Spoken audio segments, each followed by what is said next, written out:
افراد کے ہاتھوں میں ہے اقوام کی تقدیر، افراد کے ہاتھوں میں ہے اقوام کی تقدیر، ہر فرد ہے ملت کے مقدر کا ستارہ۔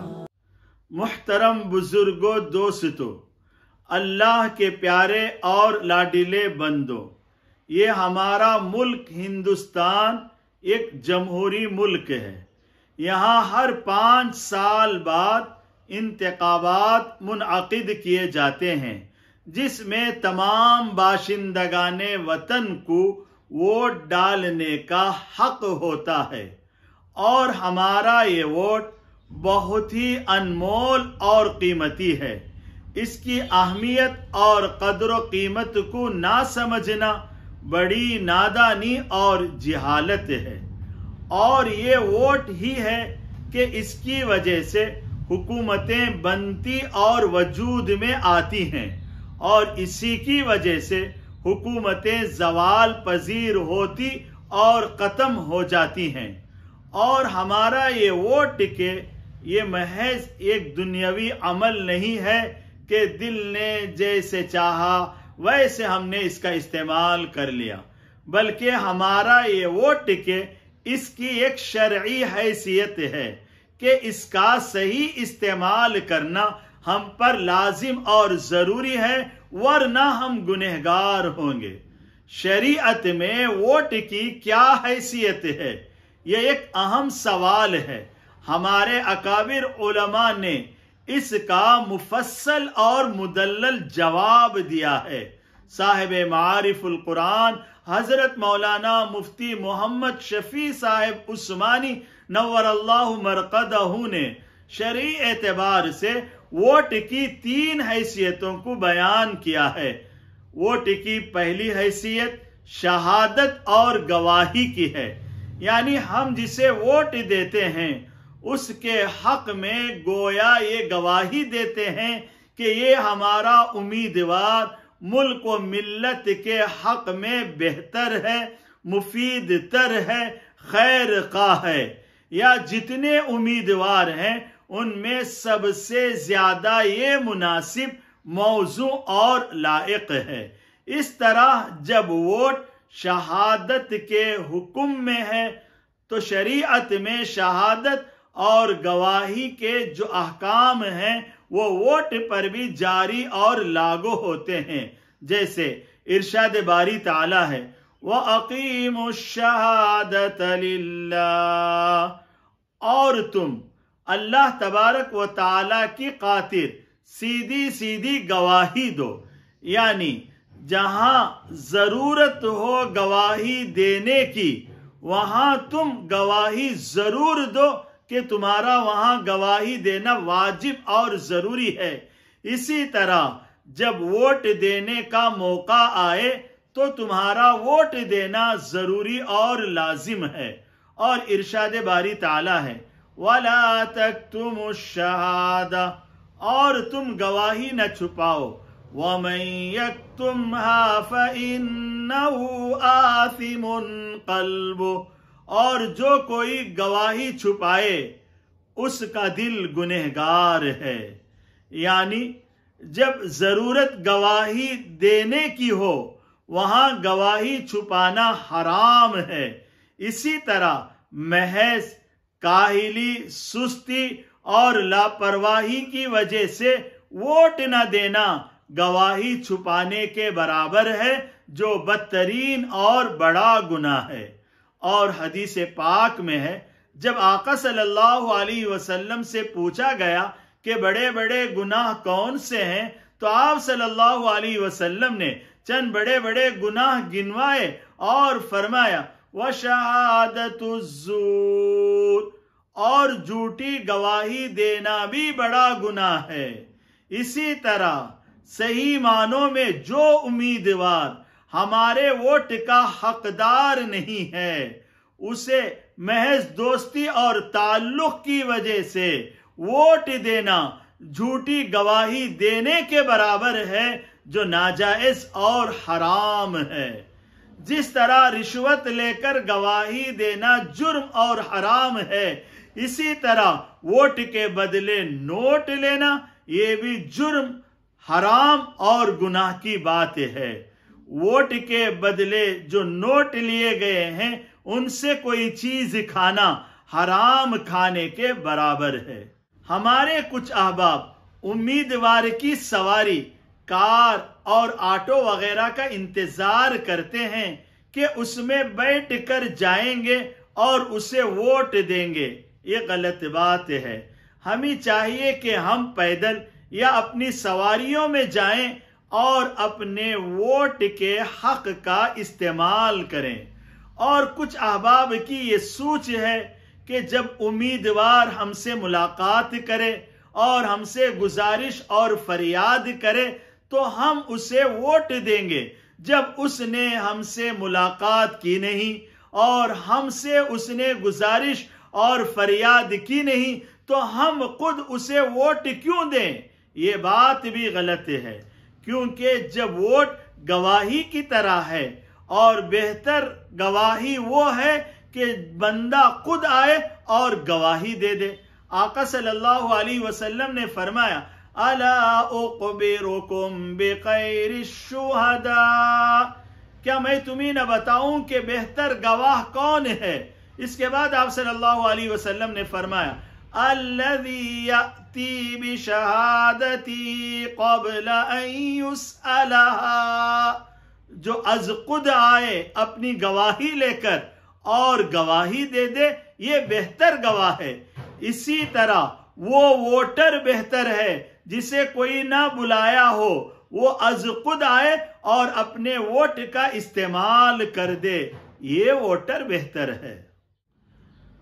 اور ووٹ کی دوسری حیثیت شفاعت اور سفارش کی ہے، یعنی ہم جسے ووٹ دیتے ہیں گویا ہم اس کے حق میں سفارش کرتے ہیں کہ یہ ہمارا امیدوار بہتر ہے، ملک و ملت کے حق میں مفید تر ہے اور خیر خواہ ہے، یا جتنے امیدوار ہیں ان میں سب سے زیادہ یہ موضوع مناسب اور لائق ہے۔ اس طرح جب ووٹ سفارش کے حکم میں ہے تو شریعت میں سفارش کے جو احکام ہیں وہ ووٹ پر بھی جاری اور لاگو ہوتے ہیں، جیسے اللہ تبارک و تعالیٰ کا فرمان ہے مَن يَشْفَعْ شَفَاعَةً حَسَنَةً يَكُنْ لَهُ نَصِيبٌ مِّنْهَا، جو کوئی اچھی سفارش کرے گا اسے اس کا صلہ ملے گا، یعنی اس کی اچھی سفارش سے کسی کو کوئی عہدہ ملا اور وہ جتنے اچھے کام کرے گا اس کا اجر بھی اسے ملے گا۔ اسی طرح اس کے صحیح ووٹنگ کرنے سے جو نمائندہ منتخب ہو کر ایوان حکومت پہنچے گا اور وہ ملک و ملت کے حق میں جتنے بھی مفید کام کرے گا ان کا اجر و ثواب بھی اس صحیح ووٹنگ کرنے والے کو ملے گا۔ آگے اللہ تبارک و تعالیٰ فرماتے ہیں وَمَن يَشْفَعْ شَفَاعَةً سَيِّئَةً يَكُنْ لَهُ كِفْلٌ مِّنْهَا، اور جو کوئی بری سفارش کرے گا اسے اس کا وبال ہوگا، یعنی اس کی غلط ووٹنگ سے جو نمائندہ منتخب ہو کر ایوان حکومت پہنچے گا اور وہ جتنے ملک و ملت کے غلط کام کرے گا ان سب کا وبال اس کے کندھوں پہ ہوگا۔